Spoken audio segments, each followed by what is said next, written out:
Hello and welcome to the 30k channel, a channel dedicated to games set in the Horus Heresy. I'm your host, David Brains, and today I have been joined by our Rules AT resident expert, James. Good morning, James. Good morning, hello. And we have a very special guest. We have Darren from the Age of Darkness podcast. Good morning. Good morning. Excellent. Well, I think this is the first AT game I've hosted for a very long time. It is, yeah. You and Boris have been running the ship. And it's the first for 2020 as well. First of 2020. There we go. Yeah, lucky. And we've got a new board. We've got a new guest, the first guest of 2020, so that's fantastic. First time appearance. Yeah. First time loser. No. You see my looks on the channel. You brought a really interesting and awesome mana pool. Well, you both have, to be fair. Yeah. Such a difference in contrast, but we'll get onto that very soon. Gents, what have we got? We've got Legio Mortis versus Legio Lugus. Legio Lucas, custom Legio. Yeah. Custom Legio. So I've talked about it on the podcast, so people may have, if you've been listening to it, will heard me talk about it. But yeah, it's my own personal Legio. And just tell us a little bit more about how that's come about. So it's partly in discussions a lot for the Forge World team at events I've been to, because they pointed out that during the Age of Darkness that there are hundreds of Titan Legios, and the reason we don't have so many in like the 40k era is because they all get destroyed, like Beta Garment, have great Titan death. So I took that opportunity to design my own custom Legio. I do use White Dwarf rules. I don't get silly with the White Dwarf rules because they are potentially open to abuse if you're one of those people. So I have put a lot of personal restrictions on what I choose. Okay. We've seen the July rules before as well on the channel. Boris and I are using them for our current ongoing campaign. Correct, so it's good to see them again in a different context as well. Yeah, it just allows you to add your own little flavour to a Legio that you want to collect, or it suits your playstyle, I guess. Yeah, that's absolutely it. Fantastic. So we've got the Legio Mortis Force. We must thank Dan Wheeler for painting that at 1K Sun. We've seen him on the channel before with his Thousand Suns. He's thankfully agreed to paint the Mortis for us. So thank you, Dan Wheeler, for doing that so much. I think we've got two nice looking Legions, haven't we? Yeah, they're both stunning looking. Yeah, some great work put in there. Now, tell us a little about the game. We've got 1,500 points. Yep. So 1,500 points. We're doing the match play, so it's fairly typical. We've rolled for scenarios and we've rolled for deployments. Great. I have rolled, or Legio Mortis have rolled for the Glory and Honour objective. Great. Yep, I've got Vital Cargo, so I'm running off the board as fast as I can. And it matches our mana pools quite well, which you'll see later. Yeah. It's going to be quite an asymmetrical matchup, and it's going to be quite difficult for both of us to manage smaller engines versus larger engines, and maneuverability versus not so much. Yeah, absolutely. There's going to be a lot of factors at play here, aren't Yes, there? There's a lot of elements at play. Yeah, I think it's going to be an interesting game. If we look at the mana pool that James has brought, it's 2 Warlords, 2 Warhounds. Yeah. It's quite beasty. It's Regia, so it's good about bunching up, about merging shields and working as one, whereas I'm going against a mana pool, Venator mana pool. Venator mana pool, which is all about scattering everywhere and bringing down shields. So we've got that real diametrically opposed units there. You're very good at absorbing shield damage. I'm very good at stripping shield damage. So it's going to be really interesting to see how the game plays out. Yeah, it's quite exciting. Looking forward to this. There's a couple of things we need to talk about. The board we've got is kind of a half and half board. You can kind of see it in the foreground here. We've got half city, half kind of desolate wasteland, I guess. We've got a nice Thunderhawk gunship that was painted by I can't remember his name now. Christopher, I think his name is. Dawnstar Sorrow on Instagram, that's the word. I'll pop it at the bottom and have a look. He did an amazing job with the Thunderhawk. So just to dress the board a little bit more. We have got more tiles coming, but they are in the works at the moment. I've been frantically moving stuff and painting stuff, so they are coming very soon. Are there any key points we need to talk about the game before we get started? Yeah, so first things first is we also rolled for deployment. Great. Which we rolled for chance engagement, which is an alternating deployment. It's quite interesting. Lugus have seized the battlefield, so they've got to pick their side, which we'll see in deployment.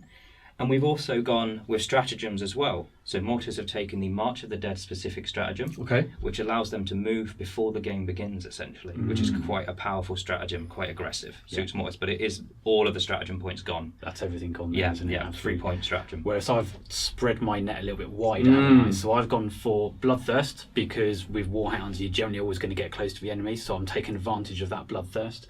Blind Barrage. So at some point, either I can shut down one of your Titans for shooting, come in handy, mightn't it? Yeah, or potentially save one of my Titans at some point. And I've also gone, just for a bit of a laugh, because those of you who listen to the Age of Darkness podcast know JP and I always like going for something a little bit unusual. I've gone for Titanic Decapitation, just to see if I can knock off a Titan's head.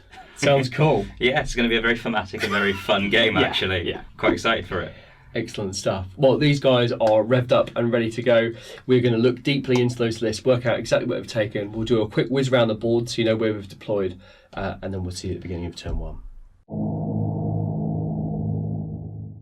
1,500 points of Legio Mortis, consisting of 2 Warlords and 2 Warhounds in a Regio Battle Line mana pool. The Princeps Sonorus for Legio Mortis is in a Warlord Titan Black Reaper armed with a Power Claw, a Sun Fury Plasma Annihilator, laser blasters on its carapace, and it has the Remnants of the Fallen upgrade. The Remnants of the Fallen upgrade for Legio Mortis gives a detriment to enemy engines within 8 inches of the engine, meaning they increase their command characteristic by 1 to a maximum of 10. The Princeps Sonorus in Black Reaper has the Warlord trait Pitiless, which means it adds 1 to the strength of any weapon when targeting an enemy Titan that suffered critical damage to its head, body or legs. The second Warlord Titan in the Regio mana pool is the Warlord Titan Iron Regent, armed with a Volcano Cannon, a Sun Fury Plasma Annihilator and Apocalypse Missile Launchers on the carapace. It also has the Remnants of the Fallen upgrade. Finishing up the Regio Battle Line mana pool are 2 Warhound Titans. The first, Dark Strider, is armed with an Inferno Gun and a Vulcan Megabolter, and the second, Crimson Stalker, is armed with a Turbo Laser and a Plasma Blast Gun, both of which have got the Remnants of the Fallen upgrade. 1,500 points of Legio Lugus for Lightning Spears. This is a custom Legio. The Legio traits are Elite Magos, which gives each Titan an extra repair dice and adds 2 to command checks when issuing emergency repair orders. It also has the Motive Mastery trait, which adds 2 to command checks when issuing a charge or full stride order. Legio Lugus has the War Doctrine Strafe and Run. This gives the Legio access to Imperial Thunderbolts, which will come down to attack the enemy. I've house ruled this stratagem to only be used once per turn, whereas in the standard game it can be used every turn. Finally, the Legio has access to the Hunting Auspex War Gear. This is the same as the Legio Furin's War Gear. I've only taken this on Warhounds. This means that when they are targeting enemy units over 12 inches away, they can reduce any hit penalty by 1. The Venator mana pool is led by the Hound of Glory, a Warhound Titan with a Seniorus Princeps trait of Devoted Servant of a Machine Spirit. This gives +1 to any 1 repair dice in any single round. Canis Gloriae or Hound of Glory, is the Princeps Titan. He is armed with 2 Vulcan Megabolters. Accompanying him is Bright Warrior, a second Warhound Titan with Plasma Blast Gun and Vulcan Megabolter. Both Warhounds are equipped with Hunting Auspexes. The second Warhound pair are Wavebreaker, a Warhound Titan with Plasma Blast Gun, Turbo Laser Destructor, and the final Warhound is Blessed by Gifts, a second Warhound armed with Turbo Laser Destructor, Vulcan Megabolter. Once again, both are equipped with Hunting Auspexes. The final component of the mana pool is the Reaver Titan Wrath's Child. He is equipped with Volcano Cannon, Gatling Blaster and Carapace mounted Turbo Laser Destructor. Alongside the Venator mana pool is a Cerastus Knight banner from House Marshall. Gwilliam's banner consists of 3 Cerastus Knight Lancers. Darren, James, we're deployed, ready to go. The Legios are down. What's next? So, Legio Lugus have secured the vital cargo from the Sons of Horus Thunderhawk. We now need to take that to where it needs to go, but in doing so, we've upset Mortis, haven't we? Yeah, and Mortis have just simply got to eliminate that 1 Reaver Titan and secure the rest of their Glory and Honour objective. So it's going to be a very different game for both of us and quite exciting. Yeah, absolutely. So we need to determine who's going first with priority, don't we? So, as Mortis finish deploying first, they get the D10 to roll. However, might not make all the difference. We'll see, and we'll roll and start into the first turn. Here we go. So I got a 5. Got a 1. So I think Lugus is going to take priority here. Okay. So good luck. Good luck. Hope it goes well. And we'll go into Legio Lugus first turn. Turn 1 priority to Legio Lugus. In the first turn strategy phase, Legio Mortis enacted the March of the Dead stratagem, allowing them to move all of their engines in a mighty surge forward as a free activation. However, this concedes the first activation and the first priority to Legio Lugus, who already had it. So it's a bit of a beneficial movement for Mortis. Using this stratagem, all of the engines of Legio Mortis advanced closer to Legio Lugus. Turn 1, Legio Lugus orders. It's been quite successful, thanks to our custom Legio trait. So three of our four Warhounds are on full stride orders, so they are going to be bounding up the board, trying to move this vital cargo further on. The Cerastus Lancers have also achieved a full stride order. Hopefully they're going to be swinging out to a flank, putting some pressure on. The Reaver is just going to be moving normally, as is one of the other Warhounds. Overall, I'm fairly happy with that.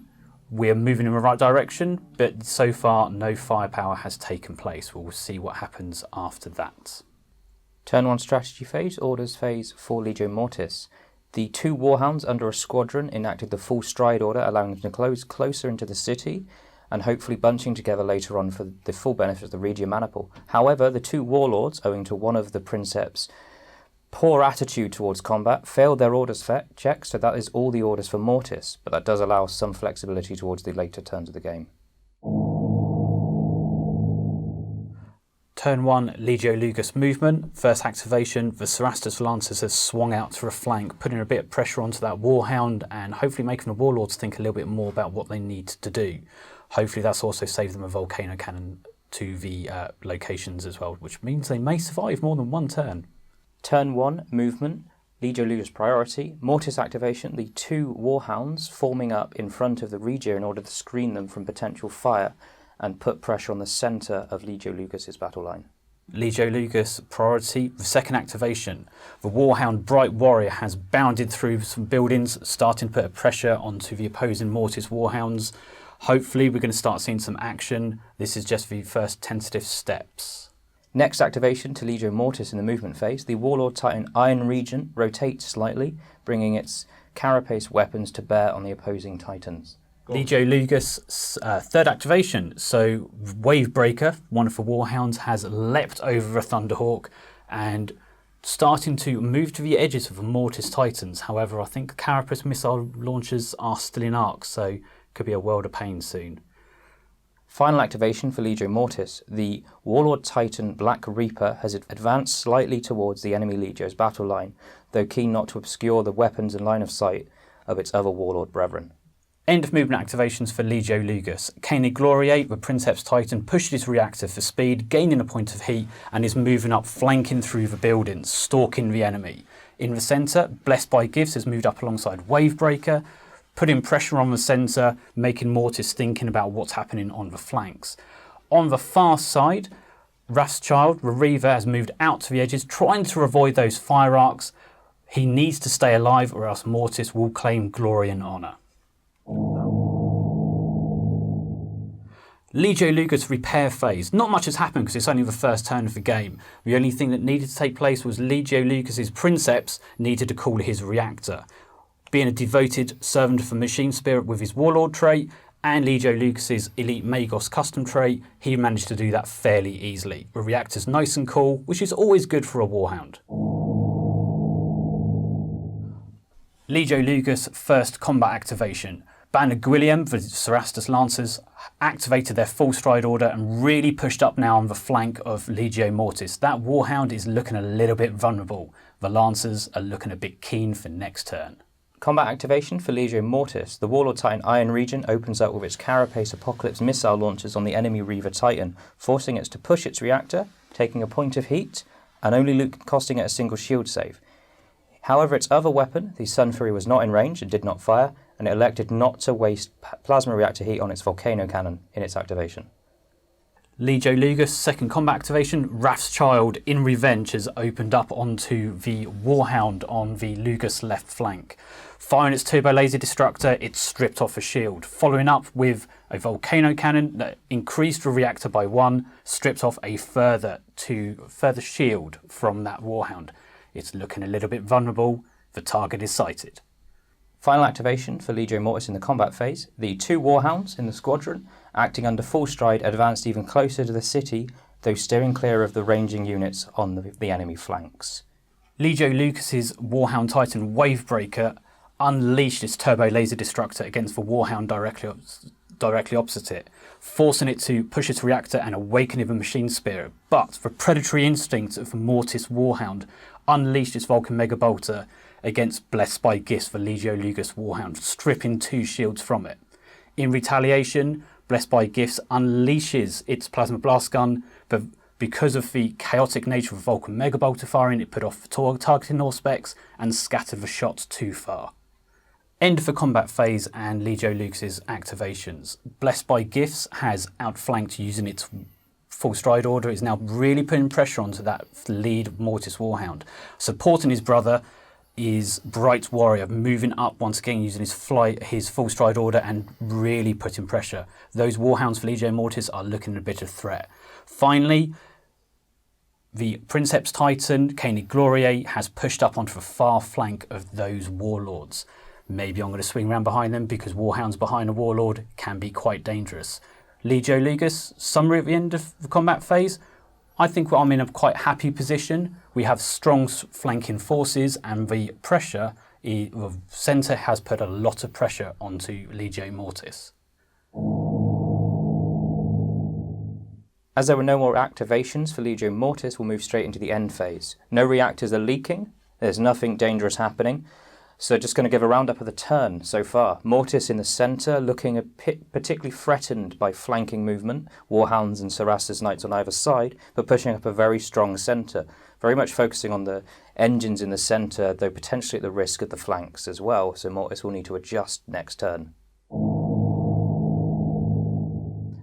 Turn 2, priority to Legio Mortis. Orders phase. The first and only order issued was to the Warlord Titan Iron Regent that was enacted the split fire order in order to maximise its firepower on the opposing engines. Turn 2 strategy phase for Legio Lugus. The Princeps Titan Koenig Gloriae has it been issued full stride orders to continue its push up the flank, supported by its brother Bright Warrior, who has also been received the full stride order to put even more pressure on Mortis. Alongside that, the Cerastus Lancers have also been given a full stride order to continue pushing their flank round and really put pressure on those enemy Titans. We have also played the Bloodthirst stratagem. Things are getting very close to the enemy now. Legio Lucas's blood is up because of the dishonour shown to them by Mortis, so we are going to try to close with enemy Titans and crush them in the glory of combat. First activation in the movement phase to Legio Mortis, the Warlord Titan Iron Regent steps backwards in order to maximise its range and arcs of its long-range weapons to the enemy engines. Legio Lucas's combat movement activation. The Cerastus Lancers have really pushed up on that flank now, really threatening the rears of those Warlord Titans. Will they achieve anything? We'll wait and see. Next activation for Legio Mortis in the movement phase, turn 2. The Warhound Titan, sensing the threat to its taller brethren and owing to its duty to protect the twin warlords, moves up to threaten and potentially damage the Cerastus banner, flanking and aiming for the rear of those two warlords. It took a point of heat though, to turn in order to do a full 180 to get into that range. As part of the same squadron as the first Warhound, the second Warhound Titan moves into the city to hopefully threaten the rear lines of Legio Lugus. Legio Lugus third combat activation is Bright Warrior, pushing up onto that flank now, threatening around the side of the Warlord. Maybe he's carrying vital cargo, maybe he's just going for that Warlord and going for a big engine kill to bring more glory to Legio Lugus. Next activation for Legio Mortis. Sensing the enemy Warhound closing and deciding its blood is up as well, the Princeps Sonorus in Black Reaper elects to move full stride, pushing its reactor, taking 2 points of heat. However, it is now very close to that Warhound Titan with its Power Claw. End of Lugus movement activations. The Princeps Titan has pushed up deep into the Mortis right flank now, really making a bid for that board edge. Mortis probably worked out now where the vital cargo is going, but it's not off the table just yet. In the centre, the Warhounds have really closed onto that Mortis Warhound of the centre. The pack mentality of Legio Lugus is coming to the fore here. Hopefully we may have an engine kill in the centre. Over on the far right of Lucas's flank, Wrathchild has moved further around to the side, trying to keep out the fire arc of the enemy warlords, but still hoping to bring its own firepower to bear.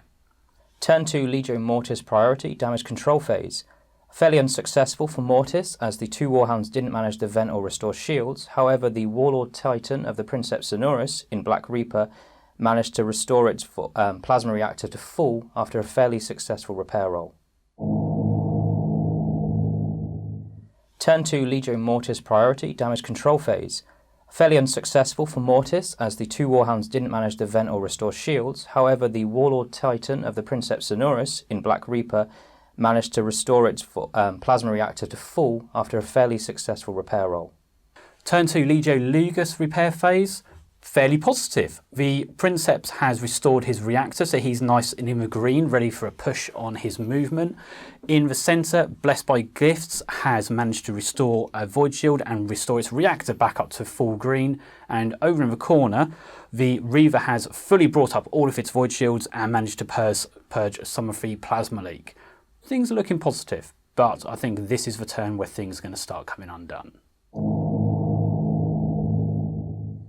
Turn 2 combat activation for Legio Mortis. Warhound Titan, facing off the Cerastus Knights, opens fire its Inferno gun, dealing 4 hits. However, owing to the good Iron Shield saves, only 1 point of direct damage was taken by the Cerastus banner. The Vulcan Megabotter then opened up, dealing absolutely no damage. However, it did score a good 7 hits owing to the rapid trait, but still not as successful as it could be. Those Cerastus Knights are very much a threat. As part of the same squadron, the second Warhound Titan opens fire with its Plasma Blast Gun, using maximal fire to try and do as much damage as possible. Hitting the leg, it does a whopping 4 points of damage, taking it to the end of its critical track and putting it into a very dangerous position. It then opened fire with its Turbo Laser, targeting the leg. However, it needed 2 6s to hit and did not roll, but that could have resulted in an engine kill, so worth the risk. Legio Lugus combat activation, we returned the favour with Wavebreaker, unleashing its Plasma Blast Gun. We have the advantage. The Bloodthirst of Legio Lugus means additional modifiers to hit at this range. The Plasma Blast Gun fired, secured 4 hits, but Disaster, only 2 hits, managed to cause any damage, but that was both critical damage. The Turbo Laser then opened up. We have the advantage that Mortis didn't. Our Bloodthirst meant we could target much more tightly. An extra piece of damage went into the body, causing an additional critical hit. We are both in the same position now, where engine's very, very close to destruction. Legio Mortis activation. The Warlord Titan Black Reaper activates, firing its Sun Fury as its carapace weapons are not in range and it's too close to fire them at the Warhound Titan. Opens fire, dealing 4 hits, forcing it to push the reactor to keep its shields intact. Wakens the Machine Spirit, but the Warhound Titan is in control, doesn't do anything else, but it still manages to successfully strip 2 shields, which isn't a bad roll. Legio Lugus combat activation. One thing we do want to point out is because of the terrain on the board, the Titans are actually closer than they are. Blessed by Gifts targeted the damaged Mortis Warhound, opened up with its Vulcan Megabolter, targeting the legs. Because of Bloodthirst, it was more accurate than it should have been at that range. The Vulcan Megabolters ripped through the Warhound's legs, stripping off a final critical hit.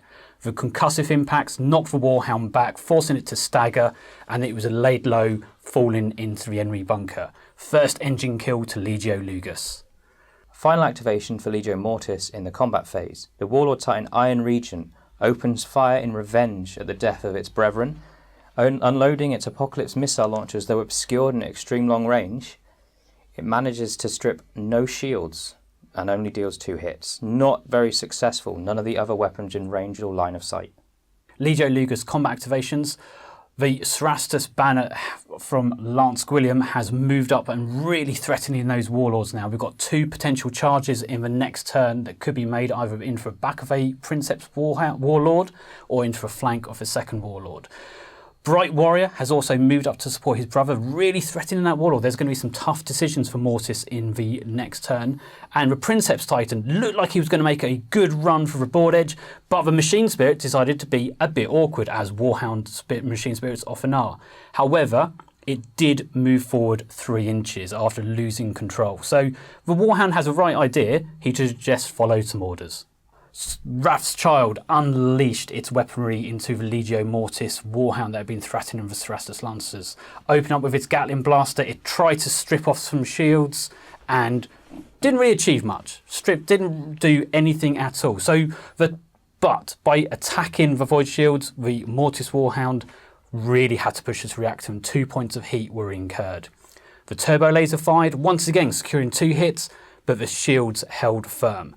Finally, the Volcano Cannon unleashed, incurring a point of heat onto a Reaver.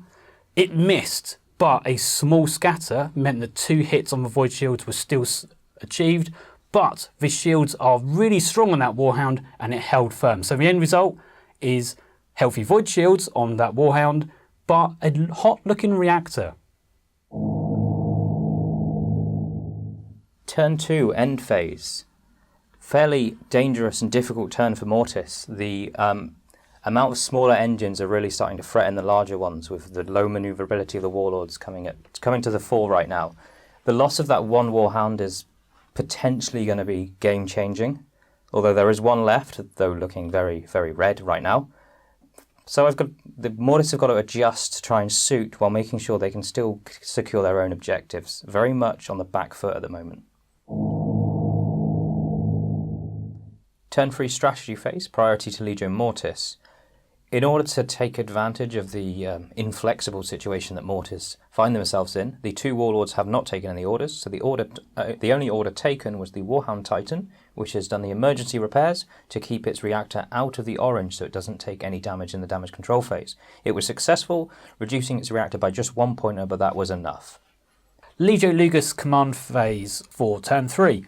It had been going so well up until this moment. With the Cerastus Lancers in the perfect formation or perfect situation for a charge, the Lancers were lined up. However, the remnants of a fallen war trait or war gear from the Legio Mortis meant that their command check failed, so no charge orders for this turn. However, a blind barrage stratagem was unleashed onto the Warlord with the Apocalypse missile launchers and volcano cannon. Hopefully, that should mean the Cerastus Lancers have an increased chance of survival for this turn. Turn 3 movement phase, priority to Legio Mortis. The Warhound Titan, although under the repair order so it's not able to shoot this turn, has moved to advance beneath the shadow of its taller brethren, protecting it and potentially merging shields if any damage could be dealt this turn. Legio Lugus, first activation, Blessed by Gifts, has continued the outflank, threatening that Warhound, and also potentially the Warlords, making them think a little bit more about target priority and where they may have to set up their fire arcs. Next activation for Legio Mortis, the Warlord Titan Iron Regent, sensing that both of its potential threats are on either side of it, has opted to move in close support with the rest of its Titans, forming up a tight-knit community of engines in the centre of the board. However, it pushed its reactor twice, taking a whopping 4 points of heat, putting it into the orange, which is going to have a pretty dangerous effect in the damage control phase, but possibly less dangerous than Cerastus Knights hitting it in the rear or Warhound Titans in the rear. A difficult choice, but the right one, I feel. Legio Lugus, second combat activation. Bright Warrior has seized the initiative, seeing the Warlords carolling themselves. He has moved around the rock formation and moved up tight into the flank of the enemy Warlords, slipping underneath the Void Shields. Final activation for Legio Mortis. The Warlord Titan Black Reaper pushes its reactor to turn twice, taking a point of heat, but it does so in order to bring its guns to bear on the approaching engines and keep tight formation with the remainder of the mana pool. Legio Lugus, end of movement phase. The trap has fully sprung now.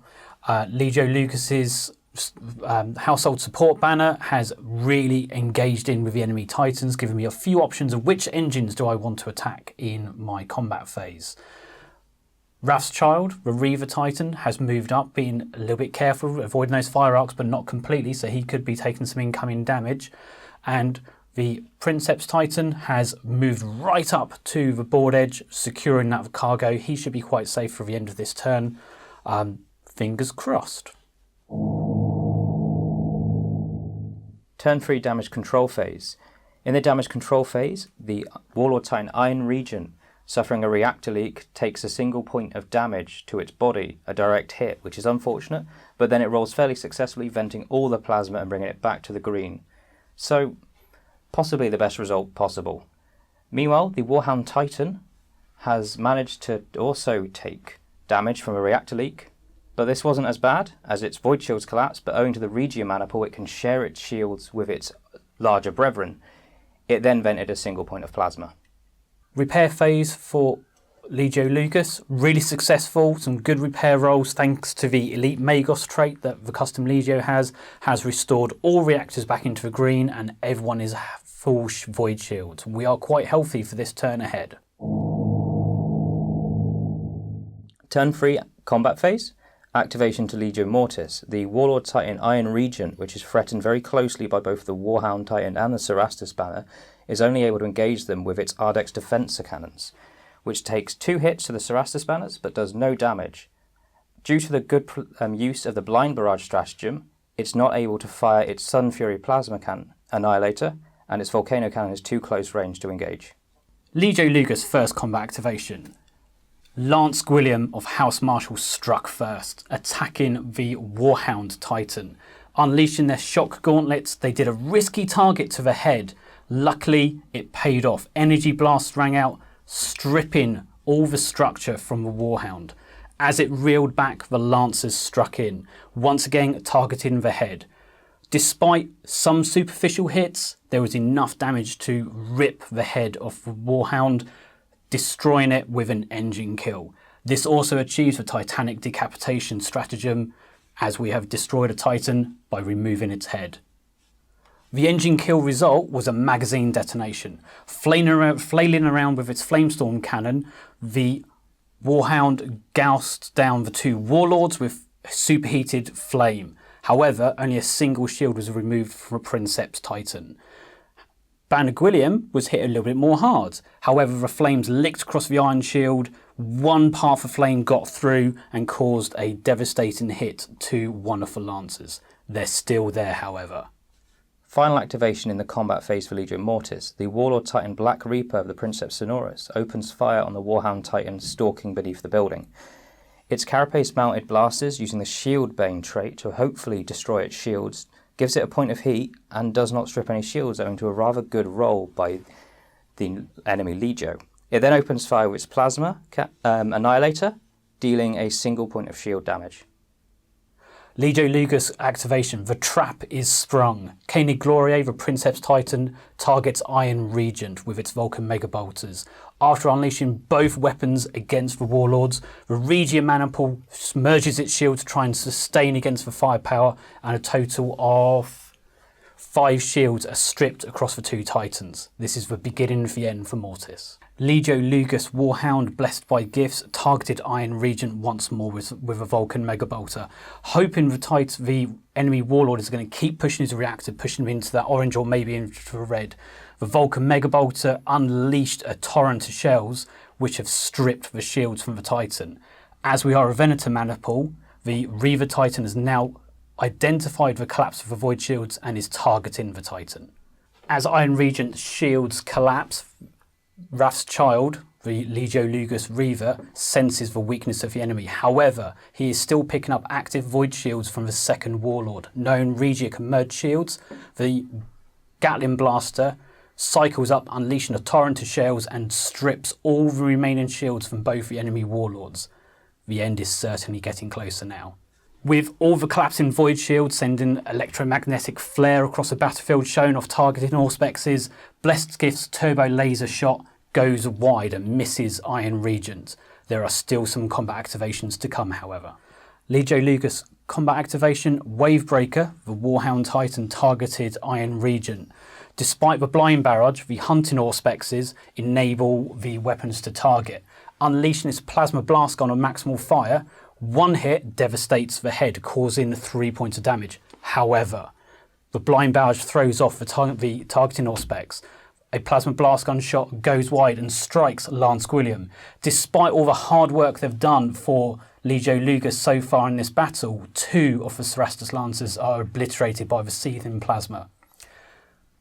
Wavebreaker then unleashes with a Turbo Laser Destructor. Not trusting the targeting Auspexes, it just opens fire through the Blind Barrage, striking the leg of Iron Regent and causing a single point of structural damage. Legio Lugus combat activation. Bright Warrior targets the very much besieged at this stage Iron Regent. Vulcan Megabolter cycles up, unleashes a hail of bolts, but because of a Blind Barrage, fails to secure a target. Because of a range from a Blind Barrage, he decides not to fire the Plasma Blast Gun, having seen what's just happened with a rampaging missed plasma weapon. Finally, the last combat activation of Legio Lugus is Wrath's Child, unleashing its weapons against Iron Regent. The Volcano Cannon targets through the Blind Barrage, the targeting Auspex is thrown off. It strikes against the void shields of Bright Warrior, stripping a void shield from a friendly Warhound. However, it also creates a massive impact against Iron Regent's body, causing a critical point of damage and starting to overheat the reactor. Next, the turbo lasers strike through the blind barrage, slightly off target, but chipping a point of structure off the legs. Finally, the Gatling blaster cycles up, but all the shots patter harmlessly off the armoured hide of the Warlord Titan. Looks like Mortis is still there for one more turn. End of turn 3. It's been quite a dramatic turn, as things often go in Adeptus Titanicus in the third turn. There has been a number of engine kills, there has been a number of big events. The big news is, at the end of the turn, Legio Lugus has managed to secure the vital cargo. Koenig Gloriae, the Princeps Titan, has run off the board, carrying the important information from the Sons of Horus. Also, Iron Regent, the Legio Mortis Warlord Titan, is suffering a reactor leak. That's going to be a real pressure on him in the upcoming turns. We're going into turn 4. Will Mortis be able to hold out in their safety net, or will Legio Lugus manage to bring down the mighty Warlords? Start of turn 4, Legio Lugus finally has priority, which we haven't had all game.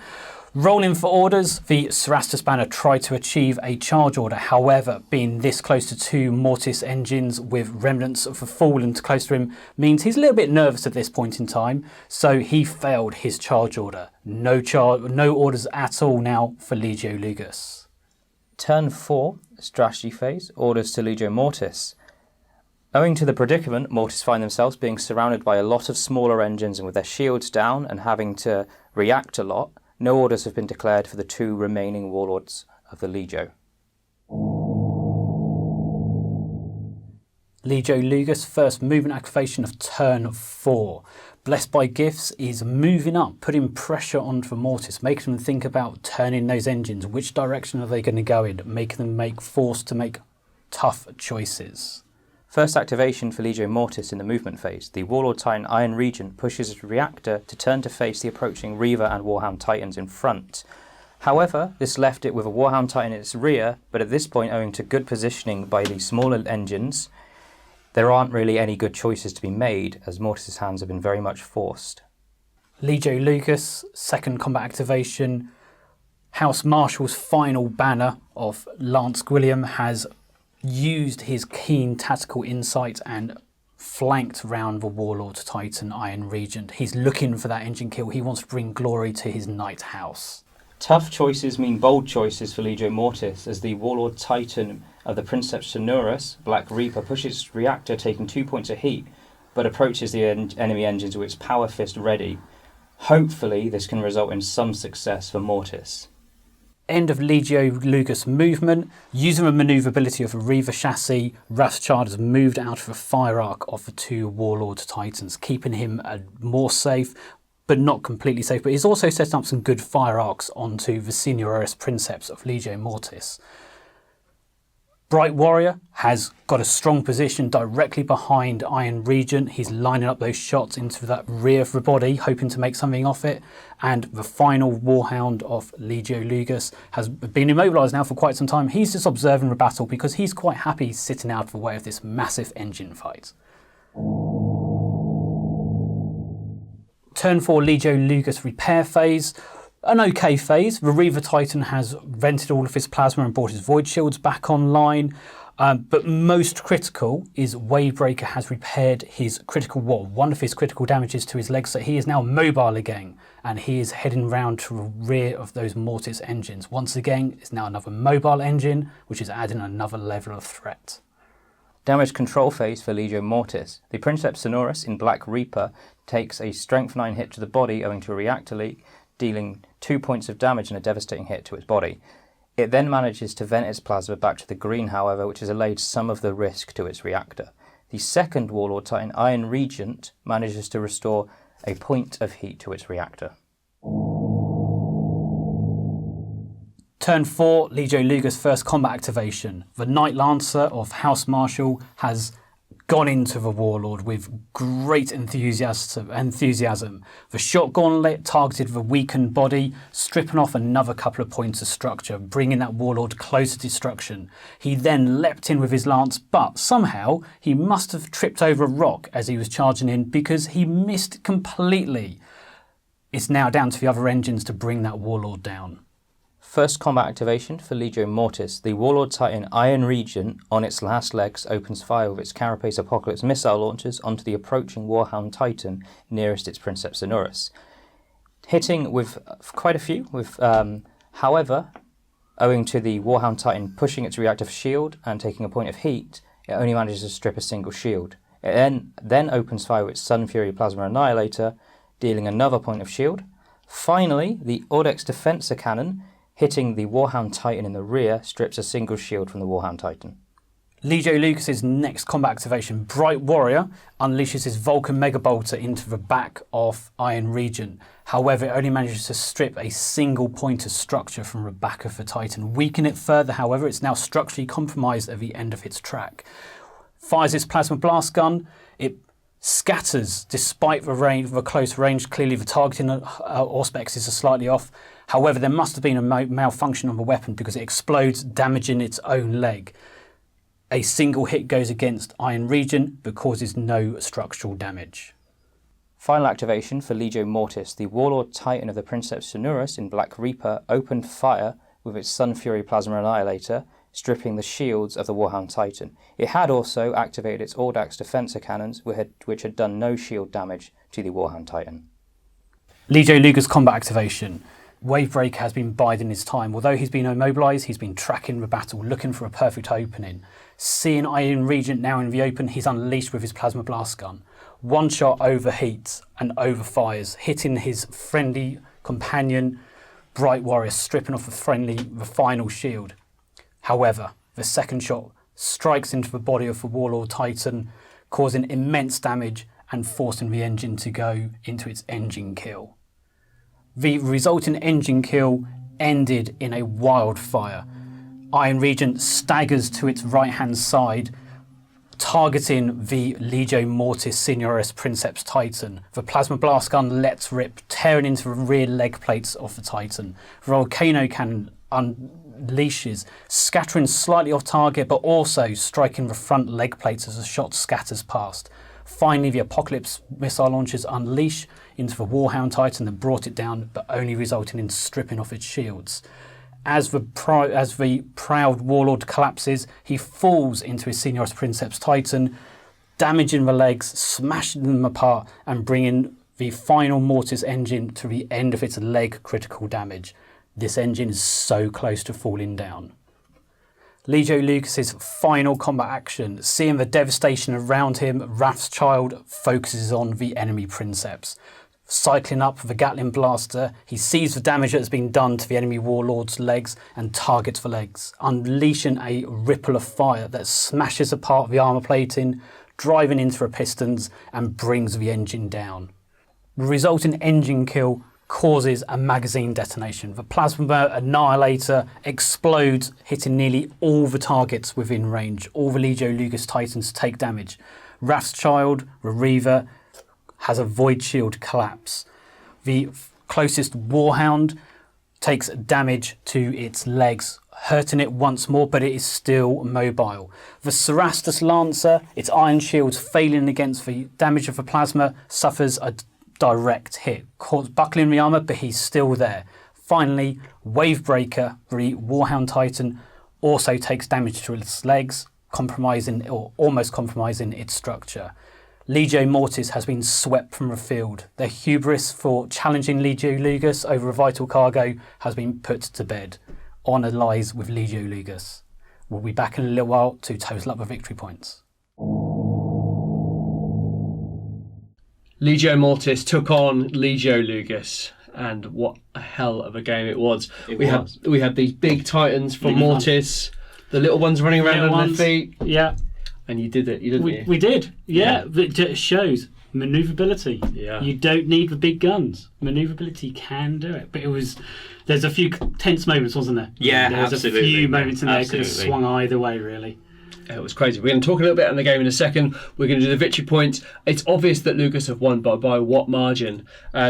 James, you represent the channel with the Mortis Force, and you scored a big fat 0. Yep, fantastic. 2 engines, hubris, big warlords go in there, and just shows just what Warhounds can do. Amazing. It was a fantastic game. But it was Lugas that scored 20 victory points. 20 victory points, absolutely. So that was 15 for getting the cargo off. Woo. So we got it from the Thunderhawk all the way up the other side. And 5 points for Titanic Decapitation. So by removing the Titan's head, it just pushes that over. Well, it's unreal. There we go. Yeah, it's a superb game though. Yeah, absolutely. Fantastic playing by Lugas. Darren, you did a great job by encircling the Mortis. And then the Mortis, they didn't pretty much move at all, did they? They just stayed where they were. Forced the hand completely. Because at that point I had any flank was threatened. Yeah. And due to good play again, the Reaver Titan, which was the Glory and Honour objective, was barely in sight. He was running around. But that did limit him, didn't it? Yes, he didn't really get involved until about turn 3, turn 4. So by keeping him safe, I wasn't using him to the best advantage. It was removing those Warhounds. For me, that's what the first few turns had to be about. I had to remove your Warhounds because then that strips away your manoeuvrability. Yeah, absolutely. And as soon as that happened, as soon as those 2 warlords were all that's left, I was just reacting and just trying to keep alive. And as soon as one of those warlords went, they were bunched together. That was it. We did see towards the later stage of the game that the 2 warlords, they merged shields, didn't they? Yes. So Regia's got a really fantastic rule where you can merge shields. It allows you to bunch together, which can be quite useful, particularly with the Warhounds who can merge shields with their larger cousins as well, to keep them alive, to protect them. However, it comes at a cost of low manoeuvrability, and you're putting all your eggs in one solid basket, which for intimidation factor is pretty high. Yeah, but if you can outmaneuver it, as we saw today. Yeah. I mean, those knights, they made a massive outflanking move. Yeah, they've never done so well. They actually survived a game. Only one survived a game, but normally, it was being able to get them all the way around that flank. That's what did it, getting them all the way up that right flank and then threatened. But it was the threat they posed for the first couple of turns. Yeah, absolutely. I had to react to those knights because I know what a Cerastus Knight banner can do on the charge. Yeah, of course, yeah. But to be fair though, I think the knights, they didn't get the charge off though, unfortunately, did they? No. They got combat, but they didn't get the charge. Yeah, this is it. They didn't get the charge in any turn. They were looking good for it. Failed the charge roll, the command roll, because of your war gear trait. So it shows actually how useful that can be. Yes, absolutely. We've not used the Legio Mortis full rules before. True. So it's a good example. The March of the Dead stratagem could have meant a far more aggressive Legio, but losing that one command roll at the beginning for those 4 strides meant that I wasn't able to get a potential 20-inch move on a Warlord. Yeah, that's true. Which would have been a little bit ridiculous. And also, Mortis got priority for the first 3 turns, I think, didn't he? Yeah, but it goes to show again that it isn't always about getting priority. That can secure you. Keeping the initiative isn't just about getting the first priority. Because I think one of the other differences, I ran all my Warhounds as individual Titans, whereas you ran yours as a squadron. Yeah. So I had 6 activations per turn, didn't I? Whereas you were more limited. Once I start stripping down your Warhounds, less and less activations, which means then I can pick and choose who's going to go, force you to manoeuvre, and then pick off the weak, which is way light maniples need to work, isn't it? Yeah. It's all about picking off that weak element of the opposing maniple and move them down. It goes to show that AT has got a lot of depth in terms of all the different variations you can do. You can run a heavy list, you can run a light list, and they'll both fare off pretty well against each other. Absolutely. Yeah, and I think you're exactly right, James. And today's game just proved that exact example. Absolutely. And it just worked so well. I must admit, last night, James and I were talking. I was really worried about the two warlords against the Reaver and the Warhounds. But do you know what? Masterclass of outmaneuver. We had a bit of a chat about it before the game started. You actually checked with me, was I happy to play against the 2 warlords? And it was just like, yeah, I am. And actually, before this game, I've never destroyed more than 2 warlords in all the games I've played. Wow. There you go. So, and then today, I've doubled my score. So, that's pretty good. But I'm quite happy to play against them because I know with me, and it makes a more interesting game for me because I know if I don't get my manoeuvrability right, my mana will collapse really, really quickly. Yeah, absolutely. And I think that's the key thing for me. It's that kind of thinking ahead of your opponent, thinking about what's going on, where you can be in 2 turns turn, 3 turns go. And I really enjoyed it. Yeah, it was a really, really enjoyable game, and I hope the viewers enjoyed it too. Yeah, I think they will. To be honest with you, it was just a great David and Goliath sort of matchup, and David won this time, which is good. I really hope you enjoyed this game. We've taken a ton of photos. It's been a really great board, 2 really awesome Legios, and I think it looks fantastic. So please go to the Facebook page when this is released. They will all be available for you to have a look at. Let's do a few shout outs first of all. James, you're on Instagram. Where can we find you? Yeah, J Haratak Paints. Fantastic. You've got all your updates, all the bits and bobs you're doing on there, and stuff you're doing for the channel with Boris, and fantastic.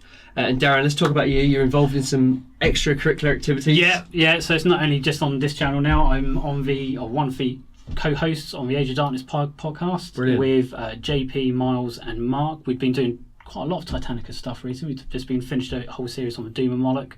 Just done our 100th episode. Wow, that's huge. Yeah, we've been going quite some time. So it's good. It's good. So we're released on all the usual kind of podcast platforms.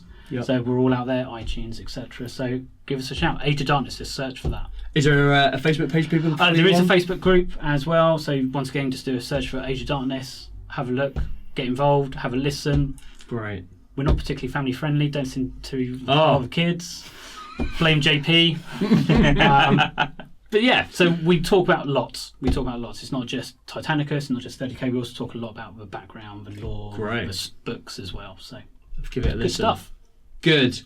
I forgot what I was going to say for a second. Yeah, done. I really hope you've enjoyed it. Gents, thank you so much for coming on for today.